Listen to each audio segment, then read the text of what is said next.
Hello friends, आपका मेरे YouTube channel economic analysis में स्वागत है। मैं आपके लिए अर्थशास्त्र की आसान से आसान वीडियो लाया हूं। मेरा उद्देश्य आपको अधिक से अधिक लाभ पहुंचाना है। हेलो फ्रेंड्स, आज का मेरा टॉपिक है कंसेप्ट ऑफ कंज्यूमर बिहेवियर। उपभोक्ता व्यवहार क्या है, उपभोक्ता बजट, प्राप्य और अप्राप्य संयोगों की परिभाषा। तो शुरू करते हैं। उपभोक्ता व्यवहार क्या है? उपभोक्ता शब्द का प्रयोग व्यक्ति, परिवारों या संस्थाओं के लिए किया जाता है। एक उपभोक्ता विवेकशील होता है, बुद्धिमान होता है। वह अपनी सीमित आय से अधिक आवश्यकताओं की संतुष्टि करता है। अतः उपभोक्ता व्यवहार से अभिप्राय उस विधि से है जिसमें एक उपभोक्ता अपनी सीमित आय से अलग अलग वस्तुओं के उपभोग पर विवेकशील ढंग से खर्च करता है। सैमुअल्सन के अनुसार सैमुअल्सन ने क्या कहा? एक उपभोक्ता उस समय संतुलन में होता है जब वह अपनी दी हुई आय और बाजार कीमतों से प्राप्त संतुष्टि को अधिकतम करता है। उपरोक्त परिभाषा स्पष्ट करती है कि उपभोक्ता का उद्देश्य उपभोक्ता संतुलन की स्थिति को प्राप्त करना है। उपभोक्ता बजट। उपभोक्ता बजट इससे अभिप्राय उपभोक्ता की निर्धारित आय से है।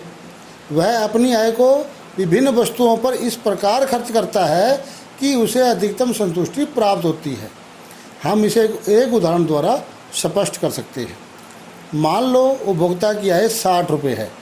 वह इस आय को दो वस्तुओं सेब और संतरों पर खर्च करता है।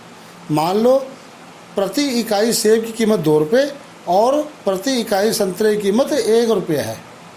अतः एक उपभोक्ता दोनों वस्तुओं के विभिन्न संयोगों को प्राप्त कर सकता है। आपके स्क्रीन पर जो तालिका है वो एक उपभोक्ता द्वारा प्राप्त किए गए संयोगों की है।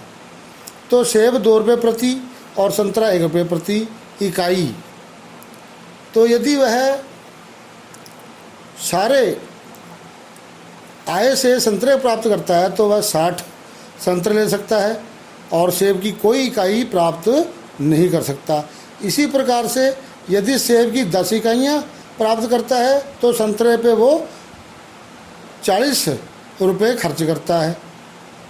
इसी प्रकार सेब की 20 इकाइयाँ प्राप्त करता है तो संतरे की 20 इकाइयाँ प्राप्त करता है। अगर सेब के ऊपर 30 इकाइयाँ प्राप्त करता है तो उसकी पूरी आय सेब को प्राप्त करने के लिए खर्च हो जाएगी। उसे संतरे की कोई इकाई प्राप्त नहीं करनी होगी, वह कोई इकाई प्राप्त नहीं कर सकेगा। तो एक उपभोक्ता अपनी दी हुई आय से, अपनी निश्चित आय से वस्तुओं की, जो दी हुई वस्तुएं हैं उनकी कीमत पर उन्हें खरीद सकता है। बजट रेखा क्या है? इसे हम कीमत रेखा भी कहते हैं। बजट रेखा दो वस्तुओं के प्राप्य संयोगों को व्यक्त करती है जब वस्तुओं की कीमतों और उपभोक्ता की आय दी हुई हो। इसे हम एक रेखा चित्र से स्पष्ट कर सकते हैं।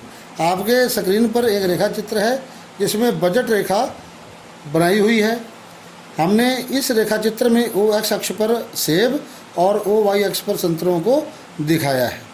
AB रेखा बजट रेखा है, कीमत रेखा है। एक उपभोक्ता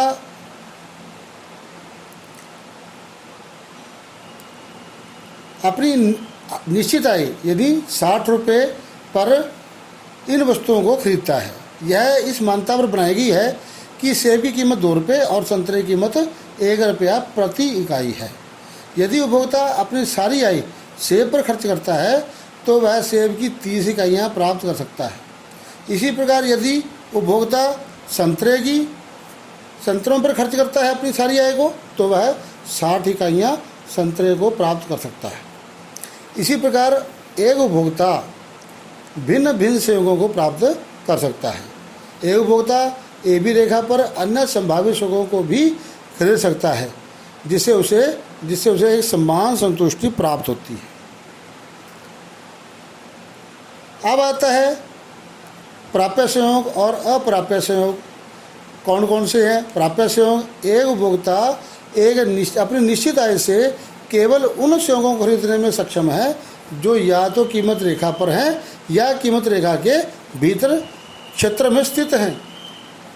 इसी प्रकार अप्राप्य संयोग, एक उपभोक्ता उन संयोगों को खरीदने की क्षमता नहीं रखता जो बजट रेखा से बाहर हैं। इसे एक रेखा चित्र के माध्यम से हम स्पष्ट कर सकते हैं, जो आपकी स्क्रीन पर रेखा चित्र बना हुआ है। उपरोक्त रेखा चित्र में हमने ओ एक्स अक्ष पर सेब और ओ वाई अक्ष पर संतरों को लिया है। ए बी रेखा बजट रेखा है।